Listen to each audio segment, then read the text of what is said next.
하나님 말씀 사도행전 25장 1절부터 12절까지 다 같이 읽겠습니다. 시작. 베스도가 부임한 지 3일 후에 가이사랴에서 예루살렘으로 올라가니 대제사장들과 유대인 중 높은 사람들이 바울을 고소할세 베스도의 호의로 바울을 예루살렘으로 옮겨 보내기를 청하니 이는 길에 매복하였다가 그를 죽이고자 함이러라. 베스도가 대답하여 바울이 가이사랴에 구류된 것과 자기도 미국에 떠나갈 것을 말하고 또 가로되 너희 중 유력한 자들은 나와 함께 내려가서 그 사람에게 만일 옳지 아니한 일이 있거든 송사하라 하니라. 베스도가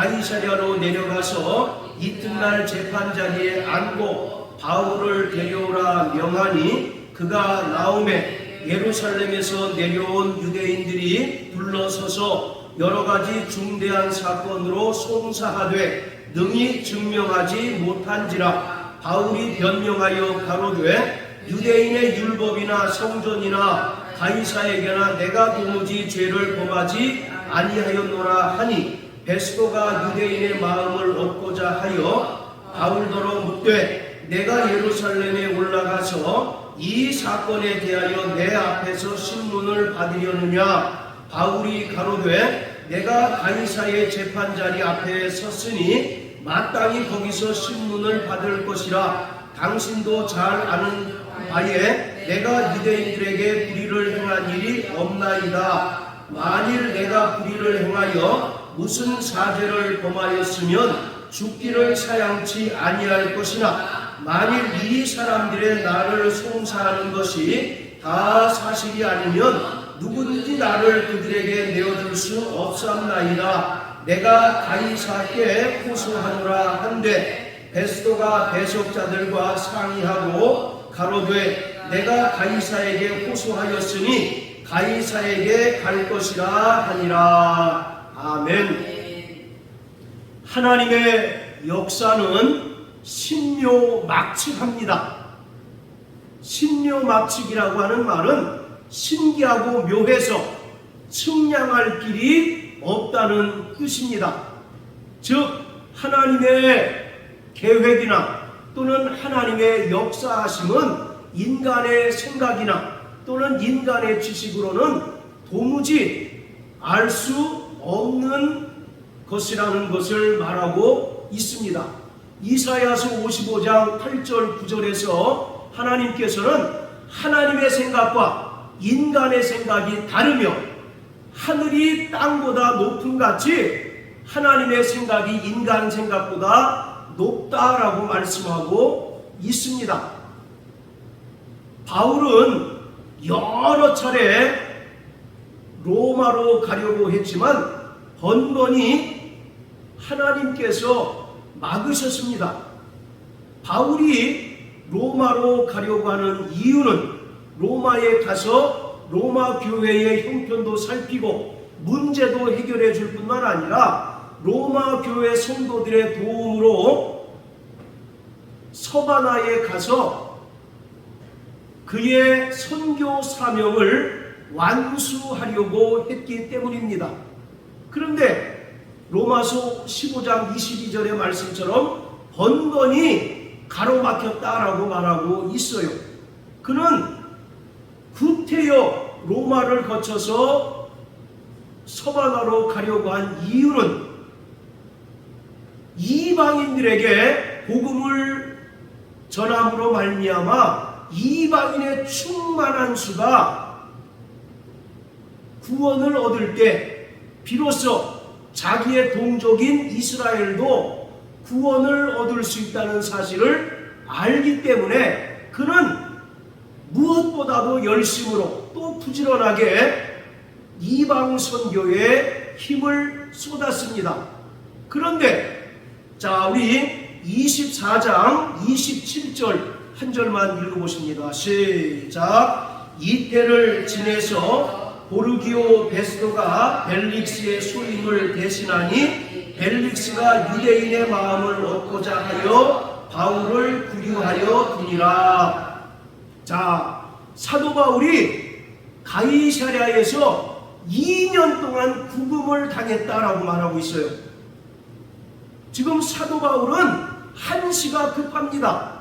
빨리 로마로 가서 로마 교회 성도들의 도움으로 서바나에 가서 복음 사명을 완수하고 또 이방인에게 복음이 전파됨으로써 이방인의 충만한 수가 구원을 받아야 자기 동족인 이스라엘이 비로소 구원을 얻는다는 사실을 알았기 때문에 늘 복음 사역을 매진했는데 무려 2년 동안이나 가이사랴에 구금되어 있는 상태였습니다. 이때의 사도 바울의 마음이 어땠겠습니까? 자, 우리 고 선생님 골로새서 4장 3절 읽어주세요. 나머지 분들은 다 들으시기만 하시고요. 골로새 4장 3절. 또한 우리를 위하여 기도하되 하나님이 전도할 문을 우리에게 열어주사 그리스도의 비밀을 말하게 하시기를 구하라. 내가 이것을 인하여 매임을 당하였노라. 예, 자, 바로 이 골로새서는 일명 옥중서신입니다. 사도 바울이 2년 동안 2번 구금된 것을 성경은 기록하고 있습니다. 그 첫 번째가 금방 읽었던 사도행전 24장 27절에서 가이사랴에서 2년 동안 구금당한 것이고, 또 사도행전 28장을 보면 바울이 로마에 가서 로마에서 또 2년 동안 구금을 당합니다. 금방 골로새 4장 3절에서 바로 전도의 문을 열어달라고 골로새 성도들에게 기도를 부탁하고 있는데, 이때는 사도 바울이 로마에서 2년 동안 감금당한 상태입니다. 그때 골로새 성도들에게 편지를 써서 이 구금에서 빨리 벗어나서 전도의 문이 더욱더 활짝 열릴 수 있도록 기도 요청하고 있는 거예요.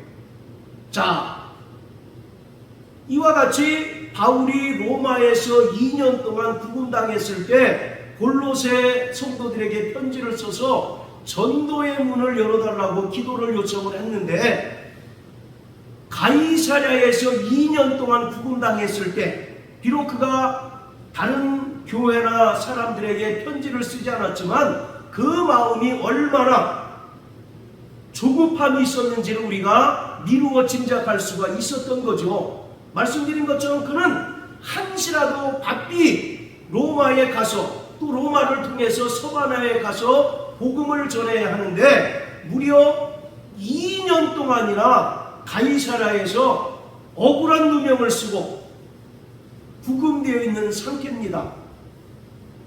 마치 그 시간은 바울에게 있어서 정지된 것과 같은 느낌이 들 것입니다. 그 답답함이 얼마나 했겠습니까? 인간적인 생각으로는 왜 하나님께서 빨리 전도의 문을 열어주셔야 합니까? 라고 이와 같이 생각했음직도 한 그런 상황이었다고요. 그러나 하나님의 생각과 인간의 생각은 근본적으로 다릅니다. 하늘과 땅이 차이가 있는 것처럼 하나님의 생각과 인간의 생각이 다른 거예요. 바로 하나님은 하나님의 때가 찰 때 바로 전도의 문을 열어주셔서 사도 바울을 통해서 놀랍게 복음 사역을 완수하게 하셨습니다. 사도 바울은 조바심을 느끼고 또 2년 동안 그 시간이 정지된 듯한 그런 느낌이었지만 그 시간에도 하나님은 여전히 일하고 계시다가 하나님의 때가 참에 비로소 사도 바울에게 전도의 문을 열어주셔서 이제 급물살을 타게 됩니다. 오늘 사도행전 25장 1절부터 12절까지의 내용은 그 사건을 기록하고 있는 것입니다.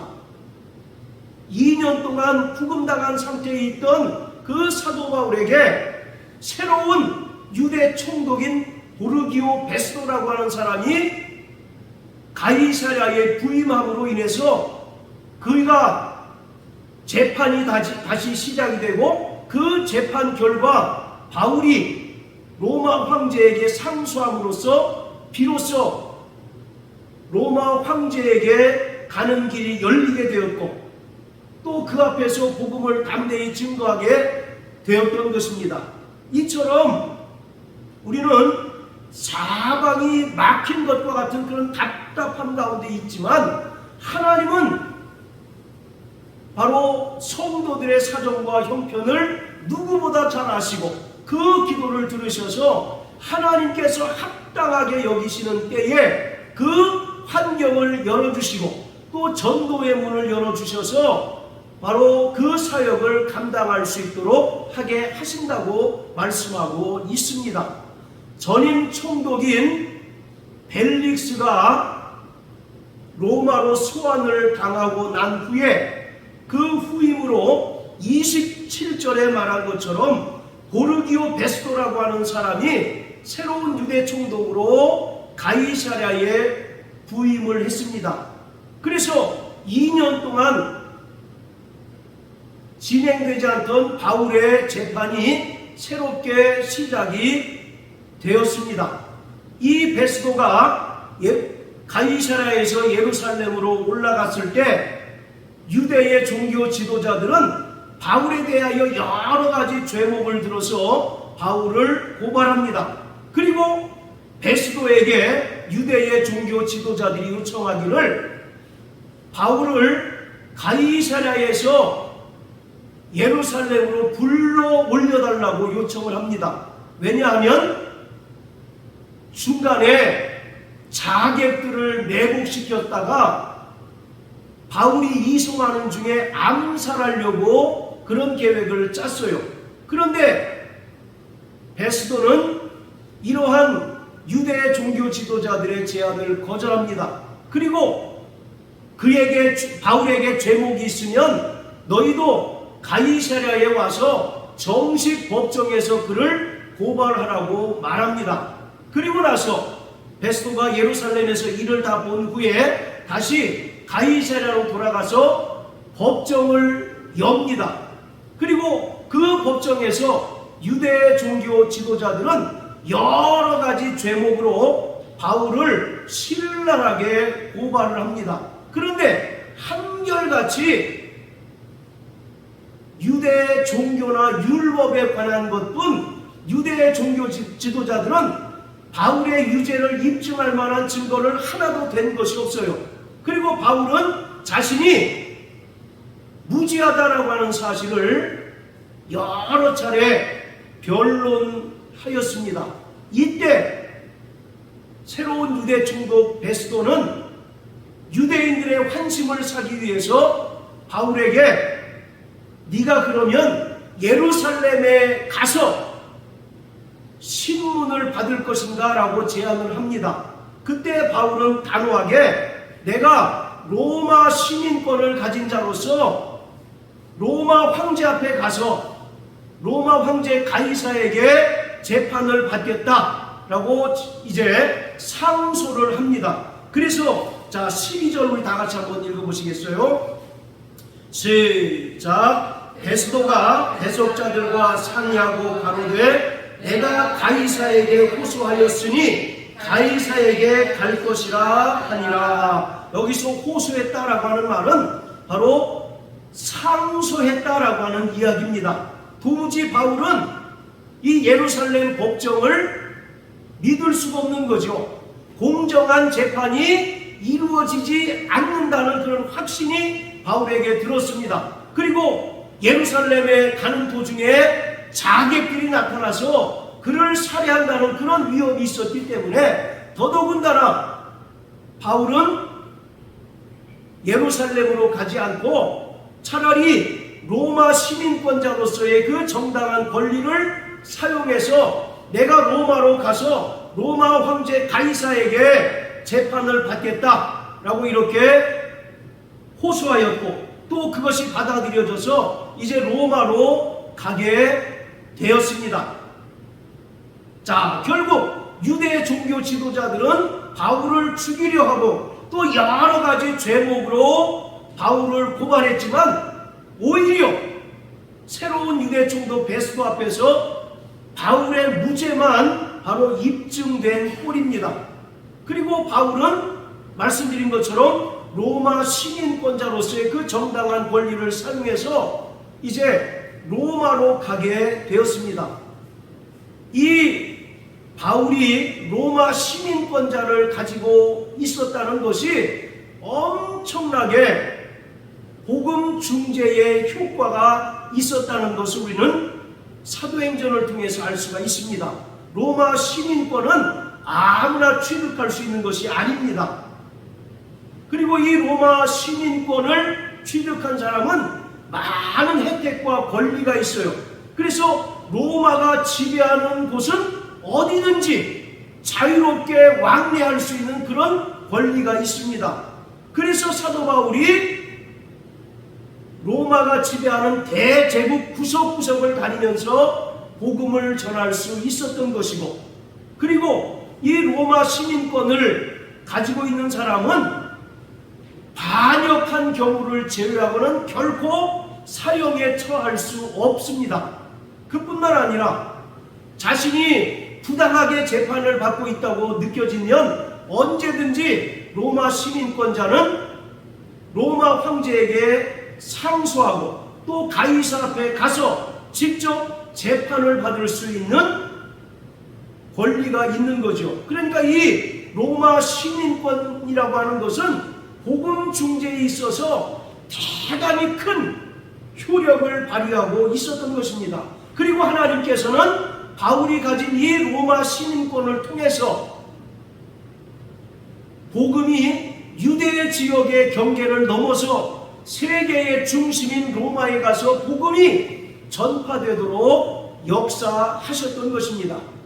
자, 이처럼 사도 바울이 로마 황제에게 상소를 하였는데, 로마 황제에게 상소를 한 것은 우리에게 중요한 두 가지 영적인 의미를 알려줍니다. 바로 그 첫 번째가 뭐냐? 복음이 더 이상 유대 지역에만 머무는 것이 아니라 세상의 중심, 그리고 세상의 끝까지 복음이 확장되는 결정적인 계기가 바로 되었다는 것입니다.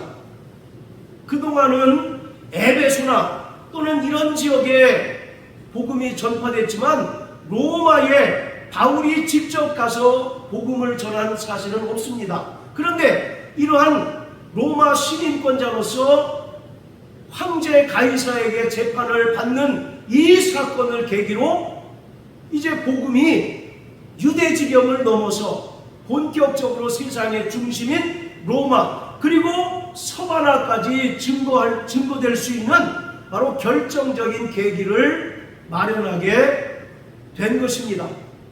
자, 그리고 두 번째, 이 바울이 로마 황제에게 상소한 것은 이 사건을 계기로 유대교와 기독교가 역사적인 결별을 하였다는 겁니다. 당시에는 기독교는 유대교의 한 분파쯤으로 여겼습니다. 기독교의 뿌리가 바로 유대교입니다. 유대교. 그리고 기독교는 유대교의 열매에 해당이 되는 거죠. 그런데 뿌리와 열매가 사이가 별로 좋지 않아요. 늘 갈등하고 반목합니다. 그러다가 드디어 바울이 로마 황제에게 상고를 하고 또 로마 황제 가이사에게 재판을 받는 이 사건을 계기로 이제 본격적으로 유대교와 기독교가 결별을 하게 되었습니다. 기독교 초기에는 별로 로마로부터 박해를 받지는 않았습니다. 왜냐하면 로마는 그 넓은 대제국을 관리하면서 그 지역의 문화나 종교를 다 허용하는 정책을 폈습니다. 반란을 하지 않고 또 세금만 잘 납부를 하게 되면 그 지역마다의 그 고유 문화 또 종교에 대해서는 관용을 베풀고 허용을 했어요. 그래서 유대교도 크게 박해를 당하지 않고 있었는데, 바로 당시의 사람들로서 이 기독교는 유대교의 한 분파쪽으로 여기게 되었다는 거예요. 그래서 기독교 초기에 로마로부터 교회가 박해를 받지 않고 오히려 유대교로부터 많은 박해를 받게 되었던 것입니다. 그런데 이러한 사도 바울의 로마 황제에게 상소한 사건을 계기로 결정적으로 유대교와 기독교가 갈라서게 되고, 그리고 기독교가 독립된 신앙 공동체로 공식적으로 인정을 받게 되었습니다. 그 전에는 유대교에 딸린 하나의 분파쯤으로 여겨졌는데, 이 사건을 계기로, 그리고 사도 바울이 로마 황제에게 서서 공식적으로 재판을 받는 그 과정을 통해서 기독교가 이제 독립된 신앙 공동체로서 인정을 받고, 또 유대의 그 경계를 넘어서 세계 종교로 발전하는 결정적인 계기가 바로 로마 황제에게 상소를 한 사건인 것입니다. 이 사건을 겪으면서 바울은 얼마나 많은 고난을 당했습니까? 많은 사람들이 예루살렘으로 들어가지 말라고 한사코 말렸음에도 불구하고 바울은 부득불 내가 죽음을 각오한다라고 고백함으로써 예루살렘에 들어가서 예루살렘에서 많은 유대인들로부터 살해 위협을 받고, 또 억울한 누명을 쓰고 무려 3차례나 공개적인 그 재판을 받았고, 그리고 또 머나먼 로마까지 황제에게 재판을 받으러 가는 그런 과정을 겪었어요. 그런데 결과적으로 보면 그 모든 것이 하나님의 놀라운 계획이었다는 것입니다. 할렐루야. 지금 당장은 괴롭고 고단한 그런 그 상황이었지만, 그 모든 과정을 살펴볼 때 그 모든 것이 다 하나님의 놀라운 역사였고 하나님의 섭리였다는 사실을 우리는 깨달을 수가 있게 되는 거예요. 바울 한 사람에게는 너무나 힘든 무거운 짐일 수 있었겠지만, 바로 그것을 통해서 하나님은 사도행전 1장 8절의 말씀처럼 유대를 넘어서 사마리아와 땅끝까지 복음이 확산되고 또 증거되게 하는 결정적인 계기를 마련하게 되었다는 것입니다. 바울은 이러한 사명을 온전히 감당을 하였습니다. 할렐루야. 바로 구원받은 모든 성도들도 하나님의 사명자들인 것입니다. 자, 우리 고린도전서 1장을 다 같이 한번 보세요. 자, 고린도전서 1장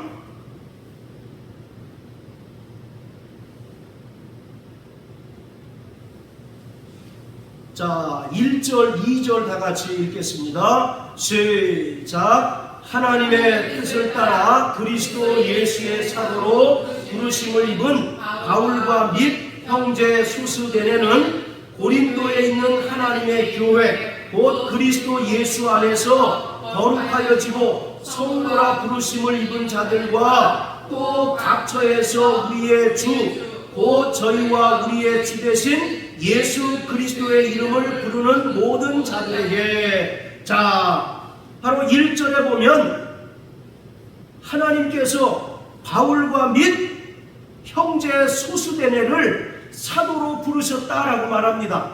그리고 2절에는 구원받은 모든 자들을 다 성도로 부르셨다라고 말씀하고 있어요.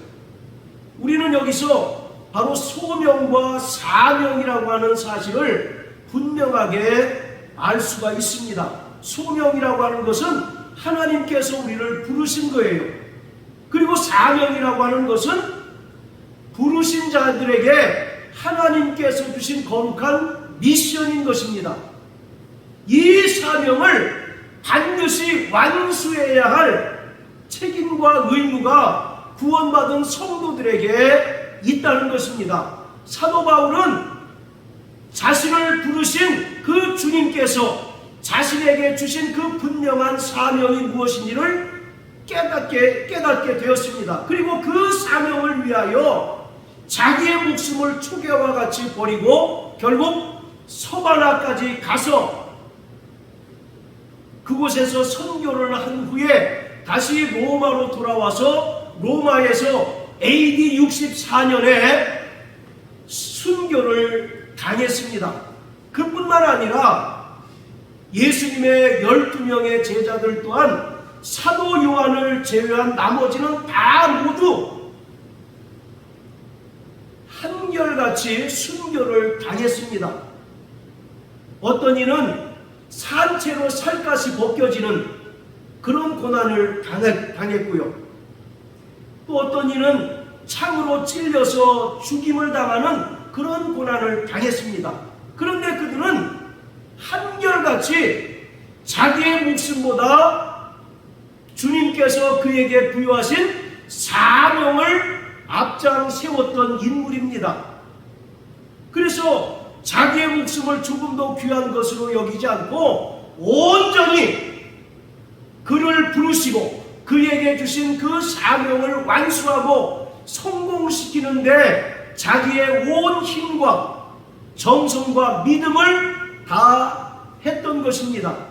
마찬가지로 구원받은 모든 자들 또한 하나님께서 우리를 성도라고 부르셨어요. 자, 따라하세요. 나는 성도다. 나는 성도다. 우리는 성도다. 우리는 성도다. 교회 안에 목사, 집사 뭐 이런 여러 직분이 있지만 그것은 편의에 의하여 이제 세워진 직분이라고 한다면 성도라고 하는 것은 거룩한 물이라고 하는 뜻으로서 예수님의 피로서 구원받은 모든 자들을 하나님은 성도라고 부르십니다. 그러니까 우리에게 있어서 최고의 직분은 바로 성도인 것입니다. 우리를 성도로 부르셨어요. 할렐루야. 그렇다면 하나님께서 성도라고 부르신 우리에게 각각의 거룩한 사명을 주셨다는 사실을 우리는 분명히 깨닫는 자가 되어야 하는 것입니다. 자, 우리 구약성경 민수기 한번 다 같이 보십시오. 민수기 20장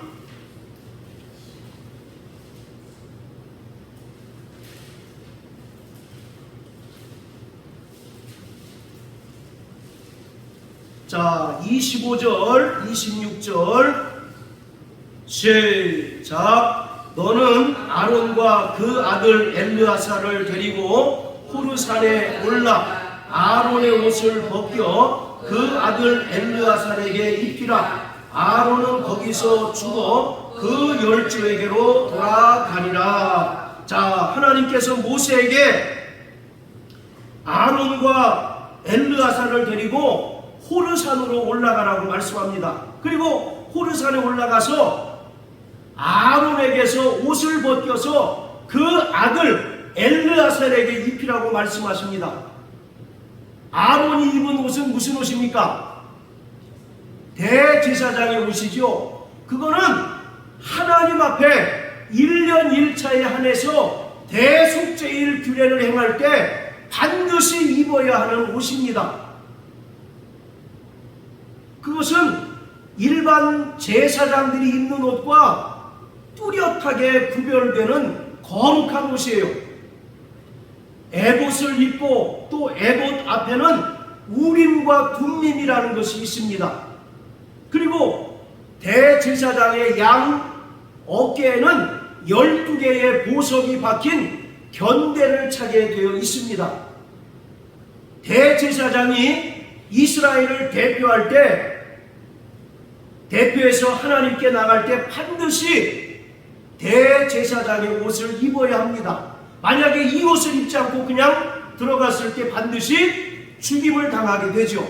자, 그런데 문제는 대제사장인 아론에게서 옷을 벗겨 그 아들 엘르아살에게 이 옷을 입힌 즉시 아론은 어떻게 됐습니까?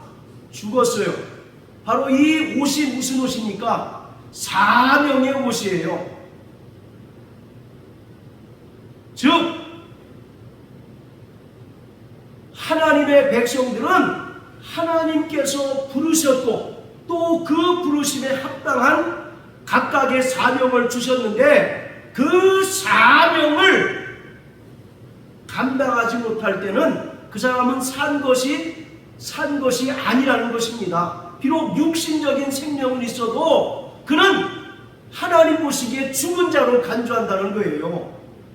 사명자의 옷인 대제사장의 옷을 벗겼을 때 그 즉시로 아론이 죽었던 것처럼 우리에게서 사명이 사라질 때 우리 목숨도 하나님 보시기에 죽은 자와 별반 다를 것이 없다는 것입니다. 자, 또 열왕기상 19장 다 같이 한번 보세요. 열왕기상 19장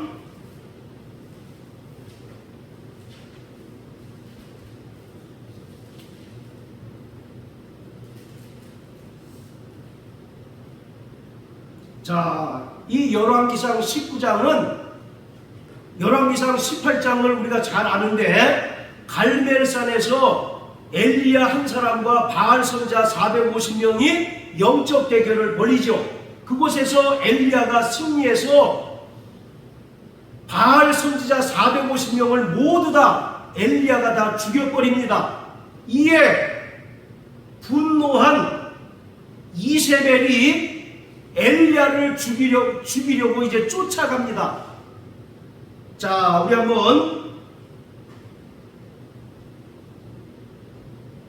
3절부터 3절 4절 한번 읽겠습니다. 시작. 저가 이 형편을 보고 일어나 그 생명을 위하여 도망하여 유대에 속한 브엘세바에 이르러 자기의 사환을 그곳에 머물게 하고 스스로 광야로 들어가 하루길쯤 행하고 한 로뎀나무에 앉아서 죽기를 구하여 가로되 여호와여 넉넉하오니 지금 내 생명을 취하옵소서 나는 내 열조보다 낫지 못하니이다 하고, 지금 이세벨이 하나님의 선지자인 엘리야를 잡아서 죽이려고 쫓아가는 그런 상황입니다.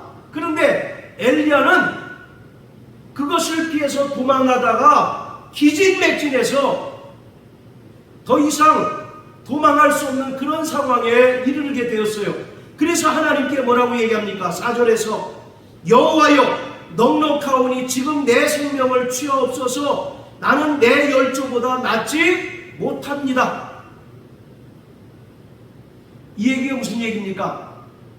하나님, 나 더 이상 도망갈 기력도 없어요. 차라리 여기서 내 목숨을 거두어 주십시오 라고 이렇게 요청하는 겁니다. 나 더 이상 도망갈 힘도 없습니다. 차라리 여기서 깨끗하게 내 생명을 취하십시오 라고 이렇게 하나님께 엘리야가 이야기하고 있는 겁니다. 이것에 대해서 하나님께서는 어떤 반응을 보이시느냐? 자, 9절 우리 김 집사님 한번 읽어주세요. 엘리야가 그곳 굴에 들어가 그것을 요하더니 여호와의 말씀이 제게 임하여 이르시되 엘리야야 내가 어찌하여 여기 있느냐. 자, 그리고 또 13절이요.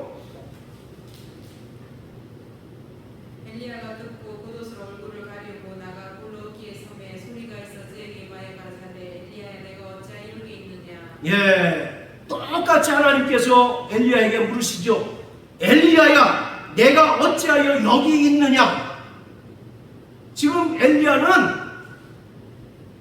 기력이 다 소진해서 더 이상 도망갈 힘도 없어서 차라리 하나님 여기서 깨끗하게 내 생명을 거두십시오 이렇게 요청하는데 하나님께서는 두 번씩이나 엘리야야 내가 어찌하여 여기 있느냐라고 계속 물으십니다.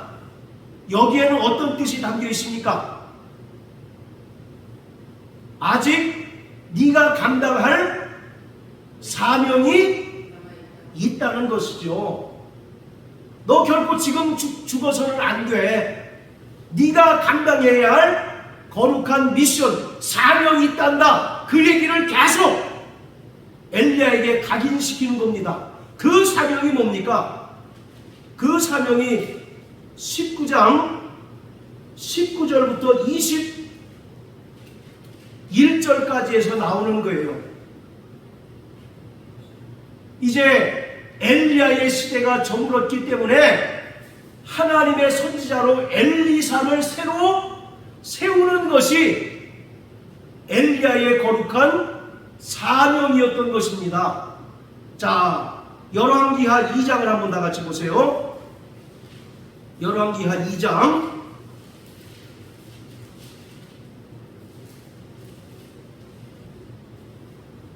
자, 12절부터 15절까지 14절까지 읽겠습니다. 시작. 엘리사가 보고 소리 지르되 내 아버지여 내 아버지여 이스라엘의 병거와 그 마병이여 하더니 다시 보이지 아니하는지라. 이에 엘리사가 자기의 옷을 잡아 둘에 찢고 엘리야의 몸에서 떨어진 겉옷을 주워 가지고 돌아와서 요단 언덕에 서서 엘리야의 몸에서 떨어진 그 겉옷을 가지고 물을 치며 가로되 엘리야의 하나님 여호와는 어디 계시나이까 하고 저도 물을 치매 물이 이리저리 갈라지고 엘리야가 건너니라. 하나님께서 엘리야를 회리바람으로 하늘로 올리우십니다. 그리고 하늘에서 떨어진 엘리야의 겉옷을 엘리사가 쥐고 물을 이리저리 치니 물이 막 갈라지는 역사가 일어나요. 즉 엘리야에게 임했던 성령이 엘리사에게 임하게 된 것입니다. 그러니까 바로 이것이 하나님께서 엘리야야 내가 지금 왜 여기 있느냐라고 두 번씩이나 물어보신 결정적인 이유인 것입니다. 네가 지금 기진맥진해서 죽을 힘도 없지만 아직 너에게 뭐가 있다고요? 사명이 있다는 겁니다. 그 사명은 엘리사를 하나님의 선지자로 기름 부어 세우는 것이다 라고 말씀하고 있어요. 그러면서 이 사건을 끝으로 엘리야는 하늘로 승천하게 됩니다. 이처럼 사명이 끝나자 그 목숨을 하나님께서 거두시는 것을 볼 수가 있어요. 아론의 경우도 그렇고 또 엘리야의 경우도 그렇고. 자, 그리고 또 요한복음 한번 다 같이 보세요. 요한복음 3장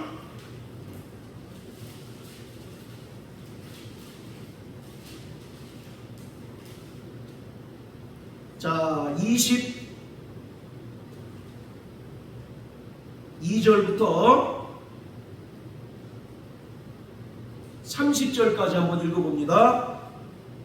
시작. 이후에 예수께서 제자들과 함께 유대 땅으로 가서 거기 함께 유하시며 침례를 주시더라. 요한도 살렘 가까운 에논에서 침례를 주니 거기 물들이 많으니라. 사람들이 와서 침례를 받더라. 요한이 아직 옥에 갇히지 아니하였더라. 이에 요한의 제자 중에서 한 유대인으로 더불어 결례에 대하여 변론이 되었더니 저희가 요한에게 와서 가로되 라비여 선생님과 함께 요단강 저편에 있던 자 곧 선생님이 증거하시던 자가 침례를 주매 사람이 다 그에게로 가더이다. 요한이 대답하여 가로되 만일 하늘에서 주신 바 아니면 사람이 아무것도 받을 수 없느니라. 나의 말한 바 나는 그리스도가 아니요 그의 앞에 보내심을 받은 자라고 한 것을 증거할 자는 너희니라. 신부를 취하는 자는 신랑이나 서서 신랑의 음성을 듣는 친구가 크게 기뻐하나니 나는 이러한 기쁨이 충만하였더라. 그는 흥하여야 하겠고 나는 취하여야 하리라 하시니라. 자 30절 다시 한번 읽으세요. 시작. 그는 흥하여야 하겠고 나는 취하여야 하리라. 할렐루야. 일반적으로 이 말씀을 요한이 굉장히 자신을 겸손한 사람인 척 하는 의미로 이제 이 말씀을 이해합니다. 이 말씀은 결코 요한이 겸손해서 이런 말을 한 것이 아니라 자기의 사명이 다 끝났기 때문에 자신은 역사의 뒤안길로 가야 하지만 예수님은 이 땅에 오셔서 하나님의 뜻을 이루실 거룩한 사역을 하실 일이 남았다는 것을 말하고 있는 것입니다. 요한의 사명이 뭐였습니까? 말라기서 4장 5절 6절에 말씀하잖아요. 예수보다 앞서 엘리야를 보내서 예수님께서 메시아로 오실 길을 예비하고 평탄케 하는 거라고 말씀하지 않습니까? 그래서 마태복음 3장에 보면 요한이 약대 토롯과 소청을 먹으면서 광야에서 회개하라! 천국이 가까웠다라고 선언했습니다. 그리고 요한의 사명은 이스라엘 백성들에게 회개의 침례를 주는 것이었어요. 그리고 이 요한의 사명은 요단강에서 예수님께 침례를 줌으로써 사실상 끝이 난 것입니다. 그래서 마태복음 11장에 보면 여자가 낳은 자 중에 침례 요한보다 큰 자가 없다라고 말하고 있지 않습니까? 왜 여자가 낳은 자 중에 침례 요한보다 큰 자가 없다고 말씀했을까요? 구약의 선지자들은 한결같은 소망을 가지고 있습니다. 자신이 예언하는 메시아를 보는 거죠. 그런데 구약의 예언자들 중에 단 한 사람도 오실 메시아를 본 사실이 있습니까? 없잖아요. 그런데 요한만큼은 예수를 보았고 그에게 요단강에서 직접 침례를 주었어요. 그런 의미에서 여자가 낳은 자 중에 침례 요한보다 큰 자가 없다라고 예수님께서 말씀하셨습니다. 이러한 요한의 사명은 예수님께서 오실 길을 평탄케 하고 예비하는 것이었기 때문에 예수님께 요단강에서 침례를 줌으로써 그 사명이 다 끝이 났어요. 그 사명이 끝난 다음에 요한은 어떻게 죽었습니까? 헤롯 대왕에 의하여 참수형을 당해서 죽었잖아요. 그 이야기를 하고 있는 겁니다. 성도들의 존재 목적은 거룩한 사명을 이루는 것이었습니다. 할렐루야. 바로 예수님께서도 이 땅에 오신 목적이 뭐예요? 아버지의 뜻을 이루시기 위하여 오신 것이고, 아버지의 뜻은 뭐였습니까? 그가 죄인된 인간들을 위하여 이 땅에 오셔서 죽으시는 것이었습니다. 자, 따라하세요. 예수님은 나 때문에 죽으시기 위하여 오셨다. 할렐루야. 그것이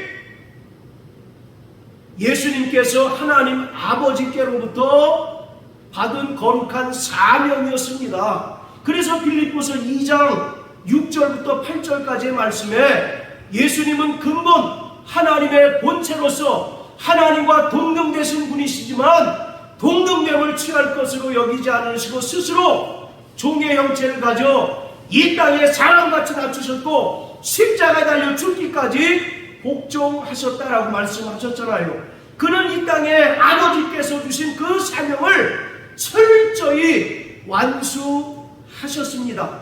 그리고 예수님께서도 아버지께서 나를 보내신 것처럼 나도 제자들에게 너희를 세상에 파송한다라고 말씀합니다. 여러분, 사도라고 하는 말은요, 아포스톨로스라고 하는데 보내심을 받은 자라는 뜻이에요. 이것은 12명의 제자들만 사도가 아니라 이 땅에 살아있는 구원받은 모든 성도들이 사도의 사명을 가진 자라는 의미를 띠고 있는 것입니다. 우리에게 하나님께서 거룩한 사명을 맡기셨어요. 할렐루야. 사도 바울은 사도행전 20장 28절에서 나의 달려갈 길과 나의 받은 바 사명 곧 이 은혜의 복음을 증거하는 것에는 자기의 목숨을 조금도 귀한 것으로 여기지 않는다라고 말씀하고 있습니다. 즉 구원받은 모든 자들에게 하나님께서 주신 거룩한 사명이 바로 복음을 전하는 것입니다. 나의 가정에서 전도의 문이 열리도록 하는 것입니다. 또 나의 직장과 나의 바로 직장에서, 가정에서 또는 학교에서 전도의 문이 열림으로써 복음을 듣지 못하는 자들에게, 또 복음을 들어도 죄인임을 깨닫지 못하고 회개하지 못하는 자들에게 하나님 나라의 구원을 선포하고 영원한 천국을 증거하는 것이 구원받은 모든 성도들의 거룩한 사명인 것입니다. 이것을 위해서 우리를 주님은 성도라고 부르셨어요. 성도는 구원받은 성도들에게 있어서 최고의 직분입니다. 목사나 집사보다 어떻게 보면 더 영광스러운 직책, 영광스러운 직분이 바로 성도입니다. 성도. 할렐루야. 우리를 다 성도로 부르셨음을 믿으시길 바랍니다. 왜 부르셨겠어요? 우리 고선생님 왜 부르셨겠어요? 거기에는 분명한 사명이 주어진 것입니다. 사도 바울에게 다메섹에서 부활하신 예수님께서 나타나셔서 이방인의 사도로 그를 세우셨던 것처럼 오늘 저와 여러분들을 부르신 거룩한 사명을 깨닫는 자 되시길 주의 이름으로 축복합니다. 내가 성도로 부르심을 받았고 또 거룩한 사명을 받았지만 그 사명을 감당하지 못할 때는 나는 살아도 산 자가 아닐 수 있다는 사실을 우리는 분명히 깨달아야 합니다. 대제사장의 옷을 벗기자 아론이 즉시로 죽었습니다. 그리고 엘리야의 그 사명이 끝나자 하나님께서 그를 회리바람으로 승천케 하셨고요. 또 우리가 읽었던 것처럼 침례 요한이 사명을 감당했을 때 그가 헤롯 왕에게 참수형을 당하여 죽게 되었습니다. 사랑하는 성도 여러분, 우리가 다 하나님께 거룩한 무리 성도로 부르심을 받았다는 사실을 믿으시길 주의 이름으로 축복합니다. 그리고 이렇게 성도로 부르신 자들에게 거룩한 사명을 주셨다는 사실을 분명히 깨닫는 자 되시길 주님의 이름으로 축복합니다. 그래서 나를 통해서 닫혔던 그 전도의 문들이 열리고 많은 영혼들이 주께로 돌아오고 하나님께서 찾으시는 한 영혼이 주께로 돌아와 구원받는 역사가 저와 여러분들을 통하여 나타나게 되기를 주님의 이름으로 축복합니다. 이러한 사명을 감당한 자들에게 하나님께서는 하늘의 영광을 부어 주십니다. 빌립보서 2장 9절부터 11절 말씀에 바로 죽기까지 아버지의 뜻대로 복종하신 하나님의 아들 예수를 하나님께서는 죽은 자 가운데 살리시고 또 하늘로 올리우사 영광의 보좌에 좌정케 하시고 모든 이름 위에 뛰어난 예수 이름을 주시고 만유의 통치자로 만유의 주관자로 삼아 주셨습니다. 그러므로 우리가 이 땅에서 우리에게 주신 그 거룩한 사명을 감당할 때 하나님께서는 하늘에서 큰 영광으로 갚아 주신다는 사실을 성경은 우리에게 말씀하고 있습니다. 날마다 내게 주신 그 사명이 무엇인지 깨닫고 그 사명을 감당하는 자 되시길 주님의 이름으로 축복합니다. 사명을 감당하는 것이 바로 성도의 존재의 목적입니다. 사명을 온전히 감당하는 자를 주님은 잘했다 칭찬하시고 착하고 충성된 종이라고 칭찬해 주십니다. 할렐루야.